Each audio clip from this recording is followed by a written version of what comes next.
نیکیوں کے اس موسم بہار رمضان المبارک میں ضرورت ہے کہ ہم انسانیت کی سب سے عظیم ہستیاں انبیاء کرام کے قصے سنیں تاکہ ان کی روشنی میں ہم اپنی زندگی میں سدھار لا سکیں۔ تو آئیے سنتے ہیں پروگرام نبیوں کے قصے۔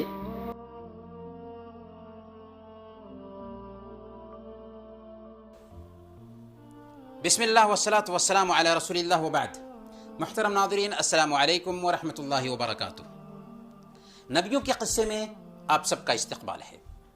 موسیٰ علیہ السلام کے قصہ کے ضمن میں آج ہم جادوگروں اور موسیٰ علیہ السلام کے بیچ مقابلہ کا قصہ سنیں گے، اور اس کے بعد کی صورتحال میں مومن آل فرعون کی دلچسپ تقریر بھی پیش کریں گے جو اس نے فرعون کے پارلیمنٹ میں کی تھی۔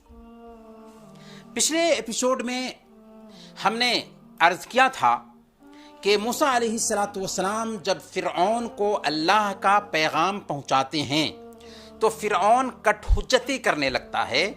موسیٰ علیہ السلام دلیل پر دلیل پیش کر رہے ہیں، اور ادھر فرعون کبھی آپ کا مذاق اڑاتا ہے تو کبھی آپ کو جیل میں قید کرنے کی دھمکی دیتا ہے۔ حضرت موسیٰ علیہ السلام جب فرعون کے سامنے اپنا معجزہ ظاہر کرتے ہیں تو فرعون اپنے درباریوں سے کہتا ہے کہ یہ تو جادوگر ہے، چاہتا ہے کہ اپنے جادو کے زور سے تم کو اپنے ملک سے نکال دے، بتاؤ تمہاری کیا رائے ہے۔ فرعون درباریوں سے ان کی رائے پوچھ رہا ہے کہ موسیٰ کے ساتھ کیا معاملہ کیا جائے۔ ظاہر ہے جیسا راجا ویسی پرجا۔ درباریوں نے کہا مصر کے بڑے بڑے جادوگروں کو ایک دن بلایا جائے اور موسیٰ کا ان سے مقابلہ کرایا جائے۔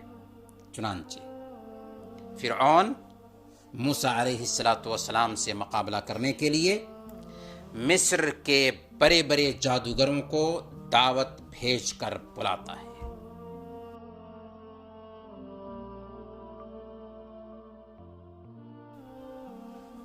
عید کا دن تھا، چاشت کا وقت تھا، سارے جادوگر جمع تھے۔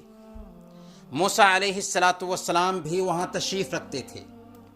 ملک بھر میں اس کا مقابلہ جو ہونے والا تھا، اس کا شور تھا، ہنگامہ تھا، چنانچہ دور دور سے لوگ اکٹھا ہو چکے تھے۔ فرعون بھی اپنے درباریوں کے ساتھ وہاں پر آ چکا تھا۔ جادوگر بھی تاؤ میں تھے اور فرعون سے کہہ رہے تھے کہ اگر ہم غالب رہیں تو ہمیں تحفے تحائف ملیں گے نا۔ فرعون نے کہا نعم وَإِنَّكُمْ إِذًا لَمِنَ الْمُقَرَّبِينَ۔ تحفے تحائف کی بات کرتے ہو، بلکہ تم تو اس وقت ہمارے قریبی لوگوں میں شامل ہو جاؤ گے۔ ابھی مقابلہ شروع نہیں ہوا تھا کہ اس سے پہلے حضرت موسیٰ علیہ السلام داعیانہ شان میں جادوگروں کو نصیحت کرتے ہیں۔ سورہ طٰہٰ آیت نمبر 61، وَيْلَكُمْ لَا تَفْتَرُوا عَلَى اللَّهِ كَذِبًا فَيُسْحِتَكُمْ بِعَذَابٍ وَقَدْ خَابَ مَنِ افْتَرَىٰ۔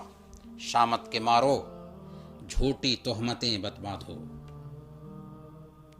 اللہ پر جھوٹی تہمتیں مت باندھو، ورنہ ایک سخت عذاب سے تمہارا ستیاناش کر دے گا اللہ تعالی۔ اور جھوٹ بنانے والے نامراد ہوتے ہیں، ناکام ہوتے ہیں۔ یہ سنتے ہی جادوگروں کے بیچ سرگوشیاں ہونے لگی۔ یہ تو جادو کی بات نہیں لگتی۔ اتنے میں کسی نے کہا کہ نہیں، یہ بھی جادو ہی ہے، چلو مقابلہ شروع کرو، بیکار کی باتیں بند کرو۔ تب کرتب دکھانے کی باری آتی ہے تو جادوگر حضرت موسیٰ علیہ السلام سے کہتے ہیں کہ تم کرتب دکھاؤ گے یا ہم کرتب دکھائیں؟ تو موسیٰ علیہ السلام نے کہا کہ تم ہی پھینکو۔